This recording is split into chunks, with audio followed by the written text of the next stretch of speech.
Welcome to the paranormal investigation of the Mary Washington house, brought to you by Haunted Road Media.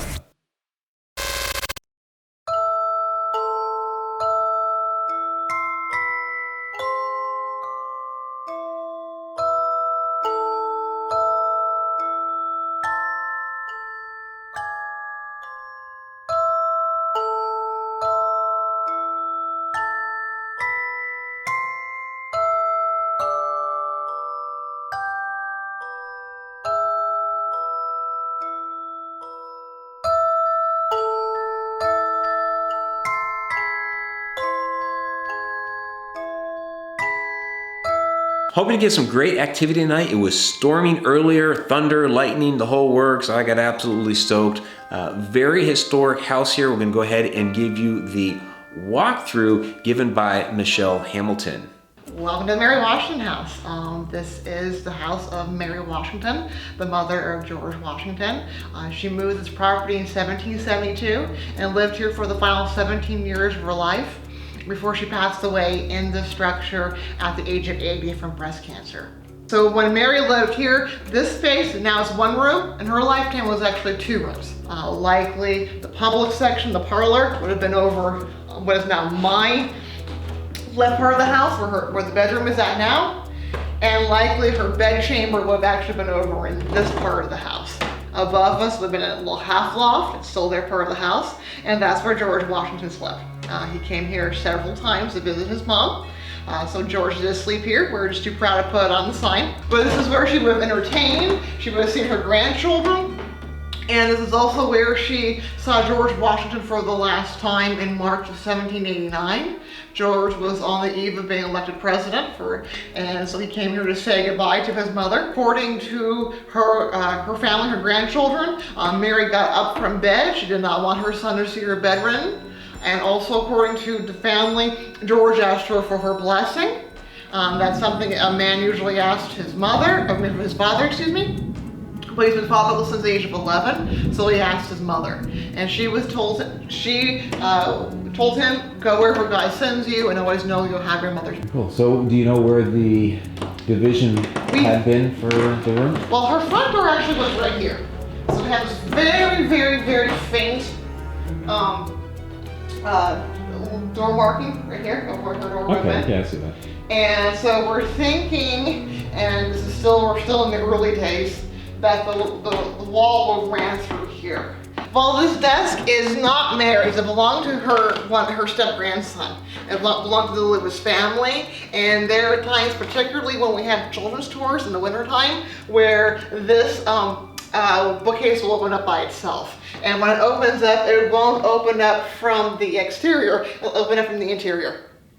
And it will just pop open. This one will open it up, kicking this one open. Oh, okay, gotcha. And it's happened in the middle of tours, and one time it popped open right in front of the school group.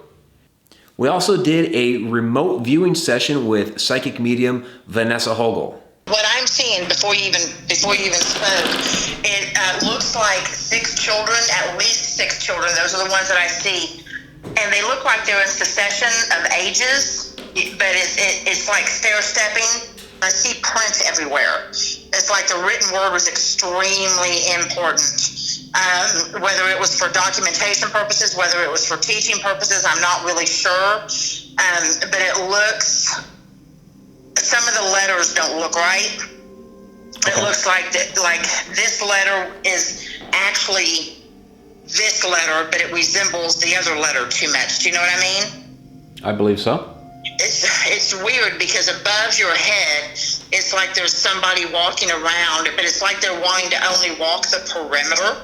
Weird though, there's also this weird swishing sound.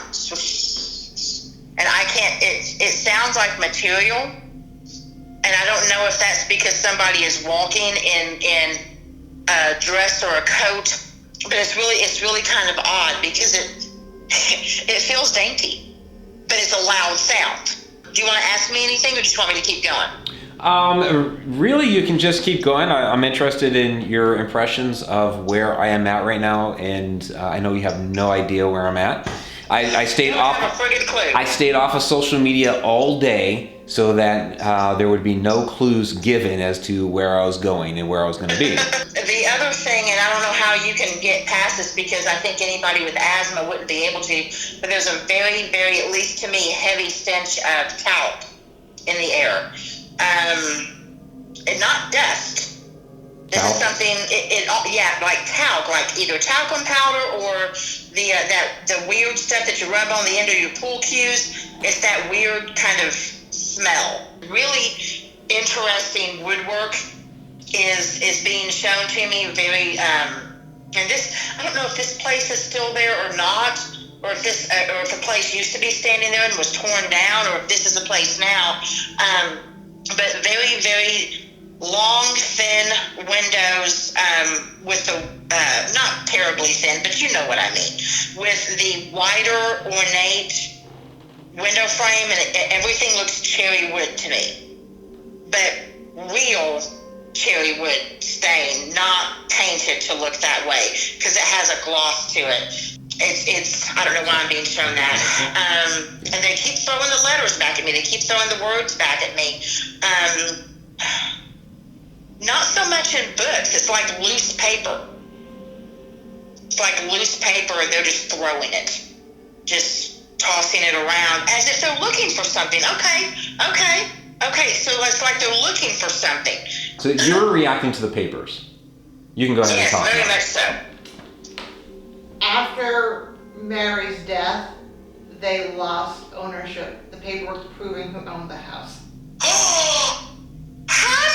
And the family that owned it ended up losing this property. Oh, wow. Do you know where I'm at now? I do now. What's behind the house, honey? In the time period that they would be showing it would be her daughter's property, and then further back would be where her grave is at. Okay. That makes sense because they're all pointing back there. Her grave is actually back there? Her grave is on Washington Street and is unmarked, and we don't know where she's at. Oh, okay. Interesting. Wow. What about the wood? That kind of made sense for the windows upstairs? Yeah, upstairs a little bit. That would have been a darker wood probably before they painted it over. Okay. These weren't painted, so I was being shown it originally. Like the talcum powder, I was thinking of wigs maybe if they were wearing wigs. That's the hair treatment at the time period. They put a lot of powder into their hair. Yeah. Yeah. You said George hung out upstairs. And... He never wore a wig, but they would put the powder in. Okay. Yuck. Why was I seeing the children? Mary had 6 children, pretty much stair step. Wow. George was the oldest, and then there was 1 year. It was basically the first 3 children were 3 years in a row, and then there's a break, and then the last 3 came in stair step right behind her. Wow. And her saying something about the front door not being right makes perfect sense, since the front door used to be there and it's not there anymore. And Mary designed this house the way that she wanted it, and she would be pointing out everything we had wrong. Oh, so I got Mary Washington coming through? Yeah, you're talking to Mary, you're also talking to George. Oh, that's so cool. This is cool. I wonder if it's Fielding Lewis, because it's Fielding Lewis, her son-in-law, that granted he was dead before Mary died, but it was his bad record keeping that ended up that they lost the house. Yeah, I can see that. Yeah, because the papers were really important, and like I said, it wasn't books. It was the title. It was the title of the ownership. In fact, I have letters where George is writing back to Charles Carter, who is an in-law of the family, saying, "I know I have the title somewhere. It may be back in Mount Vernon," because he's president. He's like, "I don't have it with me in New York. It's probably back in Mount Vernon. I know I saw it somewhere. I know I've seen the title."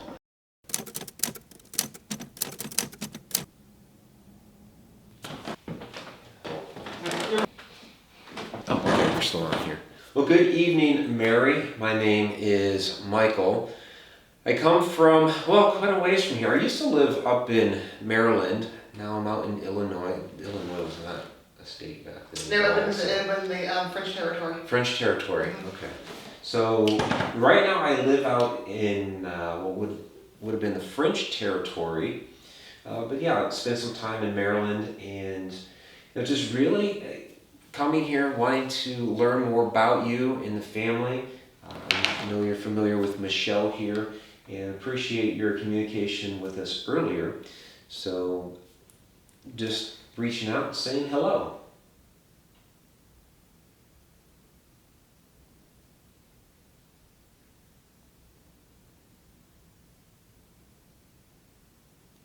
So I do want to say that you have a beautiful home here, and I know that you did a very wonderful job of raising your family. Your son George became our first president of this wonderful nation, so really absolutely appreciate that. Something I'm kind of curious about, though, as we were communicating earlier with Michelle here and with Vanessa, who was on that little box I was holding in my hand, was the front door. That was the fly again. So what is going on with the front door?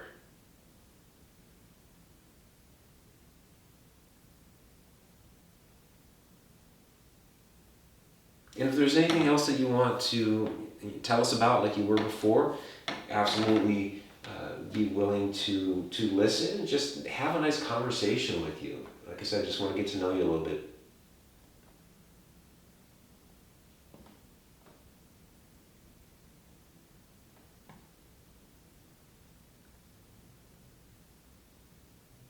So you were also saying earlier that the room needed to be changed up a little bit.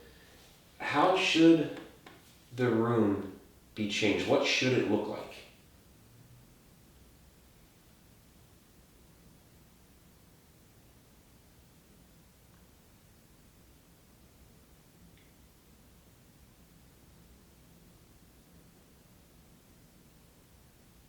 Where should that bed actually be?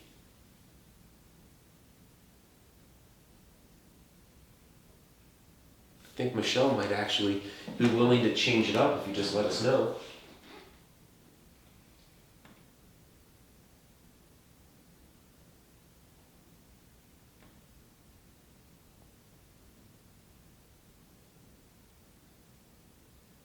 Is there anything you want to add? We just want to bring respect to your story and make sure we're doing it properly. And you want to add? We just want to bring respect to your story and make sure we're doing it properly. So I just want to let her understand that. Okay. Yeah, absolutely. Whatever the true story is, Michelle is a lover of history, and she wants to make sure that everything is correctly represented. So just let us know how to best represent you, the family, the house. That would absolutely be wonderful.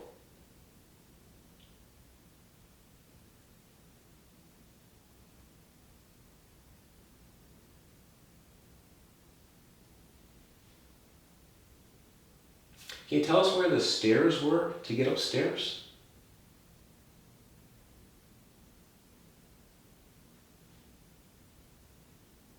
I have a couple ideas where those stairs may have been, but if you could just let us know, that would be fantastic.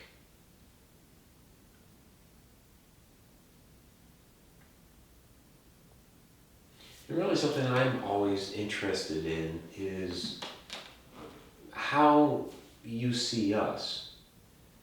Do you see us standing here in one large room? I'm wearing a black shirt, a pair of trousers. Is that what you see, or do you see it as a couple of separate rooms?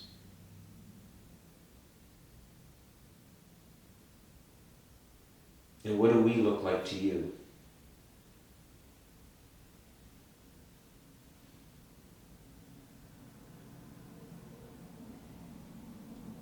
I've heard so many stories lately of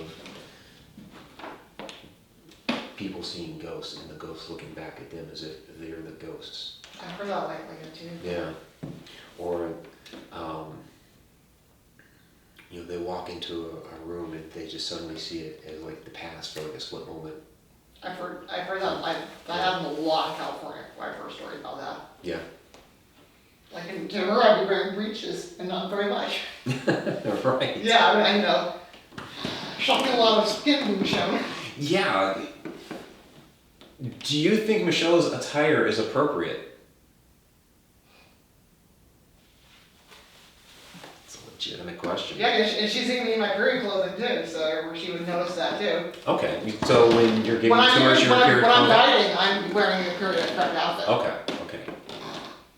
Mary, can you tell us what's going on in Fredericksburg in your time? What's going on right now?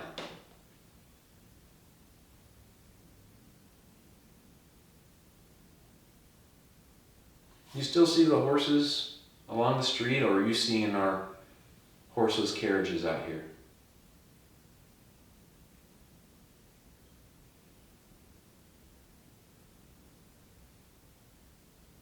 Did she actually raise the children here, or?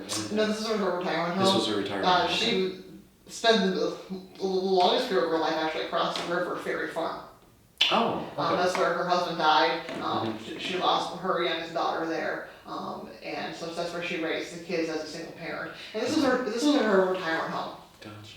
Her son Charles lived on Caroline Street at the property we now know as the Rice Sun Tavern. Her daughter Betty is living behind us at what we now know as Kenmore. Okay. Do you go visit your daughter a lot? Right behind us?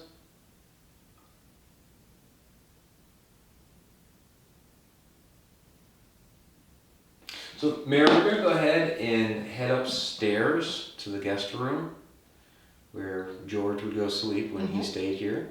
So, again, it would be great if you could point out where the stairs are, where they're supposed to be in this room.